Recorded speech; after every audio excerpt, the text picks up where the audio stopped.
خبر شامل کرتے ہیں جنگ سے۔ ڈسٹرکٹ رپورٹر ظفر عباس کی رپورٹ کے مطابق پاکستان کے سینئر بیوروکریٹ PAS مدثر ریاض ملک کو حکومت پنجاب نے بہترین کارکردگی اور خدمات کے حوالے سے دوبارہ ڈائریکٹر جنرل سوشل ویلفیئر بیت المال پنجاب تعینات کر دیا۔ مدثر ریاض ملک اس قبل Kashmir Dera Ghazi Khan director general social welfare Punjab, deputy commissioner Lahore, deputy commissioner Multan, deputy commissioner Jhang, director general Punjab food authority اپنی خدمات سر انجام دے چکے ہیں۔ اب حکومت پنجاب کی طرف سے ان کی سابقہ بطور ڈائریکٹر جنرل محکمہ سوشل ویلفیئر پنجاب میں بہترین کارکردگی اور خدمات کو مد نظر رکھتے ہوئے دوبارہ director general social welfare Punjab تعینات کر دیا گیا۔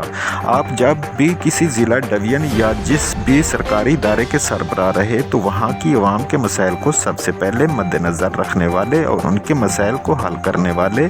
دن رات کام کرنے والے، انتھک منجے ہوئے، انتہائی محنتی، فرض شناس، ایماندار، اچھی شہرت کے حامل بیوروکریٹ کے طور پر جانے جاتے ہیں۔